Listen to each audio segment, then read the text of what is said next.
dans le prochain épisode de Demain nous appartient. Tandis que Martin retrouve l'arme du crime, Sacha s'en prend à Clémentine. De son côté, Auguste révèle les véritables raisons de sa venue à Sète. Attention, les paragraphes qui suivent contiennent des spoilers sur l'épisode de Demain nous appartient diffusé lundi soir sur TF1. Si vous ne voulez rien savoir, ne lisez pas ce qui suit. Lundi 5 octobre dans Demain nous appartient. Martin retrouve l'arme du crime au commissariat. Alex revient sur ses aveux et affirme qu'il n'a pas tué Jacques. Sa vie ayant explosé, l'ostréiculteur raconte qu'il a dit n'importe quoi sous l'emprise de l'alcool. Malheureusement, Martin est certain du contraire. Pendant ce temps, Chloé n'a eu aucune nouvelle de son mari et ne souhaite pas en obtenir. Judith, qui est persuadée que son père n'est pas un assassin, supplie sa mère d'appeler Martin. Seulement, Chloé commence à douter de son mari et déclare qu'elle ne sait plus de quoi il est capable.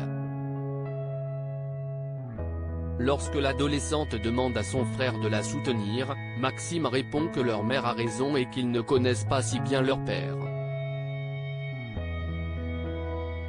Plus tard, Maxime est au Little Spoon et montre à Bart les nouveaux couteaux de cuisine qu'il s'est achetés sur les conseils de Salomé. Quand Flore débarque pour prendre des nouvelles d'Alex et explique qu'elle peut lui trouver un avocat, le fils d'Elko refuse de l'écouter puis insiste pour qu'elle sorte de leur vie. Flore partie, Maxime confie à son cousin qu'il pense que son père aurait pu tuer Jacques mais qu'en même temps, il n'arrive pas à l'imaginer faire une chose pareille. Alors que Maxime se reproche de ne pas réussir à faire plus pour son père, Bart assure que la police fait son travail et qu'elle identifiera le véritable coupable. De son côté, Judith se fait vomir une fois de plus. Comme elle a peur de finir seule si ses parents venaient à divorcer, Catherine rétorque qu'elle tiendra le coup et jure de ne pas la laisser tomber. Dans l'intervalle, Rose rend visite à Chloé et promet de l'aider à se sortir de ce cauchemar. Son amie a beau faire remarquer qu'elle ne doit pas laisser tomber Alex, Chloé n'a plus envie d'être compréhensive. Non loin de là, Martin et Gorge font le point sur l'enquête. Le commandant Constant, qui remet en question les aveux d'Alex, obtient une mission rogatoire pour fouiller le mât afin de tirer cette histoire au clair. Après avoir inspecté les lieux, Martin prévient Bilal qu'ils ont découvert le pied ensanglanté d'une table ostréicole correspondant à la description de l'arme du crime. Sacha s'en prend à Clémentine plein cours de sport, Solène tombée s'ouvre le front. En remarquant la blessure sur le visage de sa fille, Sacha s'emporte et reproche à Clémentine de ne pas avoir fait plus attention à l'adolescente. Solène tente bien de prendre la défense de sa professeure mais en vain.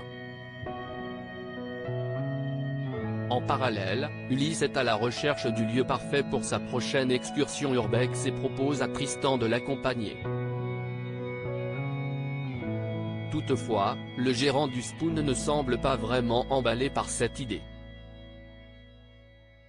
Clémentine, qui les a entendus parler, pose de nombreuses questions sur cette activité qu'elle ne connaît pas. Très intéressée, elle prie le serveur de lui montrer d'autres photos de ses expéditions. En rentrant, Ulysse informe Amanda qu'il a déniché son prochain spot d'urbex. Dans la mesure où l'infirmière indique qu'elle ne l'accompagnera pas car ce n'est pas son truc, Ulysse l'embrasse dans l'espoir de la faire changer d'avis. Sacha rejoint quant à lui Clémentine au Spoon et lui présente ses excuses. Alors que sa collègue lance qu'elle ne le laissera pas dire qu'elle a mis sa fille en danger, Sacha lui demande pardon une seconde fois et l'invite à dîner au restaurant pour se faire pardonner. Comprenant qu'il fait cela uniquement pour faire plaisir à Solène, Clémentine exclut catégoriquement son offre. Auguste dévoile les véritables raisons de sa venue à au cours du petit déjeuner. Antoine prévient sa compagne qu'Auguste a essayé de le joindre tout le week-end. Cependant, Rose refuse toujours de voir son père, arguant que celui-ci a abandonné sa famille il y a bien longtemps. En effet, Auguste n'a jamais été présent pour ses filles et encore moins après le suicide de leur mère. À la mort de son ex-femme, le chef cuisinier a fait le strict minimum pour ses enfants, préférant se consacrer à sa carrière professionnelle. Même si Rose a choisi de s'installer à Sète, sa sœur Clotilde est pour sa part restée chez leur père. En froid, Rose et sa sœur ne se sont plus parlé depuis de nombreuses années. Par la suite, Auguste rencontre Antoine pour qu'il l'aide à convaincre Rose de lui donner une seconde chance. Antoine précise alors avoir déjà essayé avant de partir travailler. Auguste se rend ensuite à l'hôpital où Marianne explique que son cœur est malade et qu'une greffe s'impose rapidement. Néanmoins, le chef cuisinier préfère profiter de ses proches plutôt que de risquer de mourir sur une table d'opération.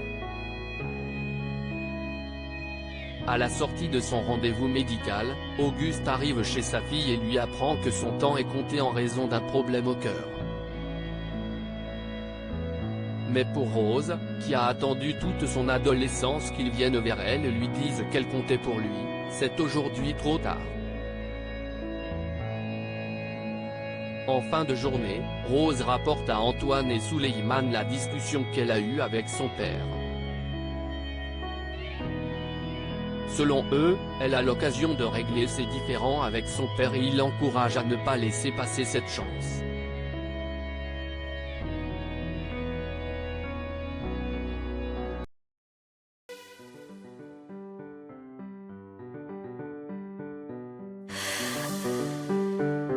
The man I love just